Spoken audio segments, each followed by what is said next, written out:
More on gardening. Let's talk about a hose system, and considerations when you're figuring out your hose system for your garden. And it's important. Everybody needs a decent hose system for their garden. If you don't have one, look into it. You're going to need one. So this hose is not my first choice. When I bought this hose, I was limited on finances, and I like the compactability of a hose, one that reels up easily and disappears when you want it to. My favorite hose that I would do the best positive review on are the ones that are collapsible when the pressure is removed. They just collapse themselves and you can put them in a tiny bucket. Those are about $25 on sale at a discount store, up to $50 for full price. So it's a good price either way, on sale or not on sale. So what I got, and I got this at Lowe's, and you guys can absolutely pick this up yourself, is this coiled plastic, I think it's PVC hose. It does collapse a little bit, which is what I liked. That's what I wanted, something that kind of coils up on itself and disappears without having to do it on a hose reel. I did, growing up with my parents, we had a hose reel, and sometimes, when you're coiling it up, it doesn't want to do exactly what you want to do. It wants to do its own thing and stay coiled the way that it is when you pull it out. So I didn't want that. I wanted something that coils up on its own. Good features that you want to get, something that is worth the investment. This little flexible piece that goes on the end here, that's good. You want that so you're not putting stress on the threads or the connections of your house. You're not putting stress on the threads or the connections of your hose. So that's a good little go-between there. Definitely a worthwhile investment. I think this was the only one. It's brass connectors with a regular garden hose clamped on there and like a brass spring. Other features, I'm not going to show you this one. I tried making a video and some water got on the screen because it's raining, and I made it all freak out.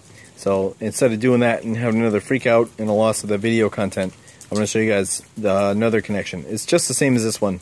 So let's walk over here.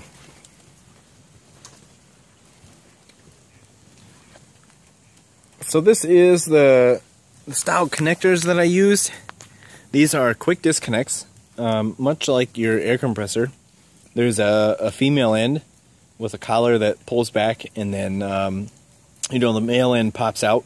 And I have the male end connected to these nice little valves. Now you can get these valves and the male and female connectors at the same place, the same time. When you're looking at these, the brass connectors are more expensive. So if you cannot afford them, this works. It does work. As you can see, I have a leak, and I have experienced that these valves don't necessarily stop the flow of water all the time.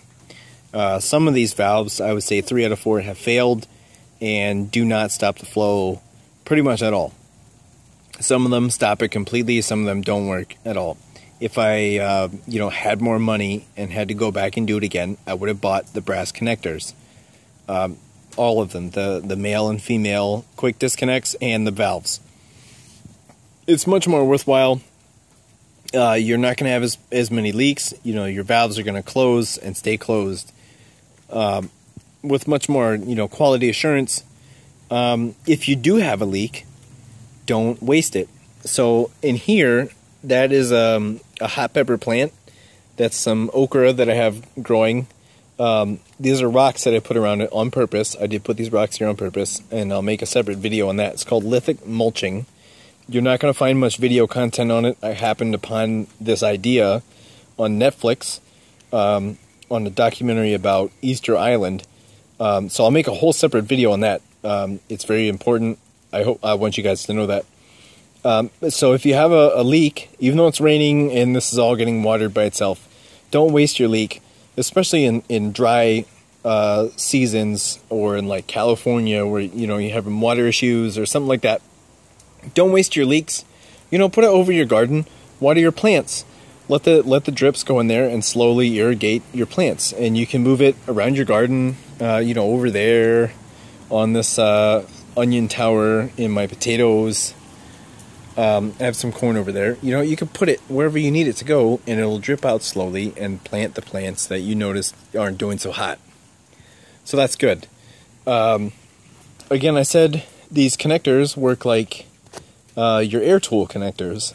So if you set them up correctly, these hoses, I bought one initially for the Outback. I have the same hookup Outback. This hose was designed for there, and this hose was designed for there, and they're interchangeable. I can bring the one Outback to up here if I want to, get more distance to get out there and stuff. So I did that. If I need to water the back lawn, I can move both of these out back. If I have a fire or something and I want to have, fire control, that's good. All of the things that connect to these hoses, like this nozzle, and I'll talk about that nozzle. All of the things that connect into these hoses, I've designed to have the male connectors. And let's turn that off. Pop it out. So this is what the male connector looks like. Everything that plugs into my hose, I have designed to have a male connector on it, so it's quick disconnect. I just plug it in and turn it on, and it works. Everything, including my my pressure washer. I have just a cheap pressure washer. I'll probably upgrade in the future, but this one has worked for me for years. It's a little underpowered for some of the things I want to do, but it's great for like washing the boat down, to prepare the surface for fiberglass work, or washing the truck off. There's or the house, there's many good things you need a pressure washer for. So my pressure washer has one of these. All of these have it.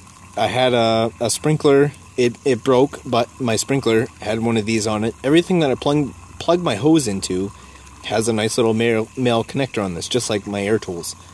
As far as the sprayer nozzle goes, I like these particularly because I was on submarines, and on the submarines they teach us firefighting.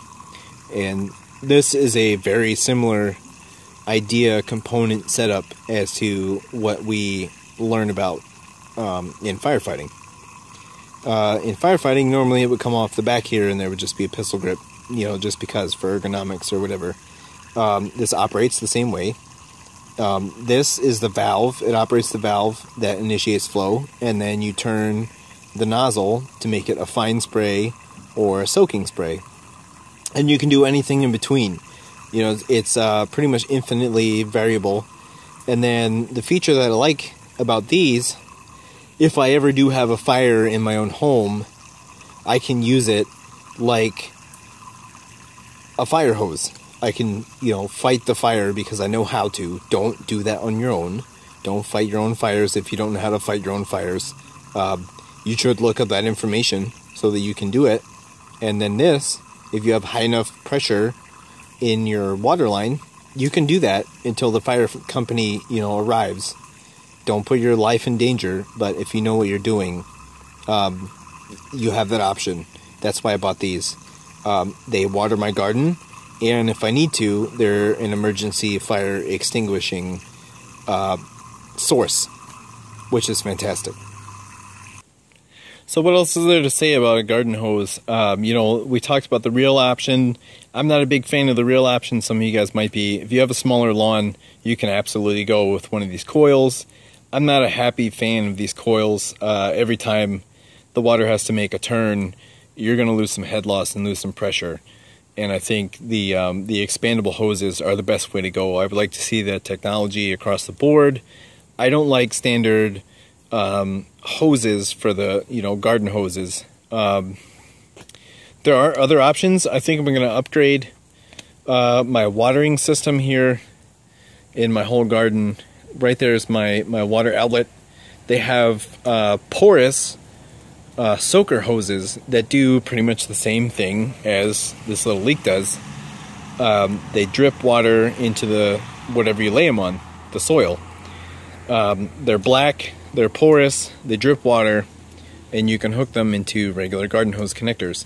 So I'll probably get a splitter if you will, and I'll run one hose of the drip hose that way, one of the drip hose this way. I'll probably double connect it, go all the way out and all the way around, something like that. I'll figure it out, you know, to get the most efficient design, but so that I don't have to walk around with a hose for an hour and water this whole garden.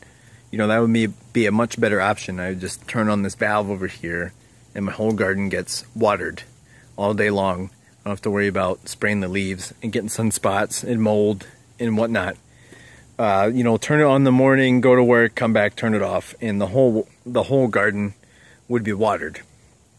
So those are other options you can get. There's the soaker hose, which I recommend.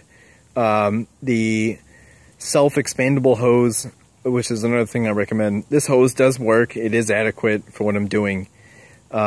Not my first choice. It was cheaper than the self-expandable hose, so that's why I went with it. The plastic connectors over the brass, they're less expensive. I would recommend the brass if you can afford it. It's definitely going to work better. These do leak, you know, and like the plastic is not going to hold up as well, especially if you got it outside in the sun. It's going to sun bleach. It's going to rot from the sun. It's going to fall apart. And the nozzles, I recommend these. They're high quality. Okay, they double as a fire extinguisher. If you have a fire break out in your house, you can use them just like a firefighting company would use on your house. It's not going to be as great of a flow rate, but it's going to, you know, hold off until they can get there. So you can save a major portion of your house with those things. So they double. You water your garden and protect your house with these style nozzles. You don't have to get this one. Sometimes they have like inline ones. They work. I think that's all on this topic. Garden hoses in your garden, very important. I'm sure you can understand why garden hoses are important. You have to water your garden. These are some options that you're thinking about, you know, that you can think about out there. Again, you can spend multiple hundreds of dollars making a good system. I want you guys to be able to make it right the first time, you know, so you don't have to go back and re-spend money, you know, wasting your hard-earned money. This is a review on the types and styles and, you know, materials that you can get. Use this knowledge. Go get the right stuff the first time, so you don't waste your hard-earned money. That's all I really care about. I don't want you guys to suffer. You guys are great. I love you guys. I hope you learned something again. Have an outstanding day. Like, share, and subscribe. I am out.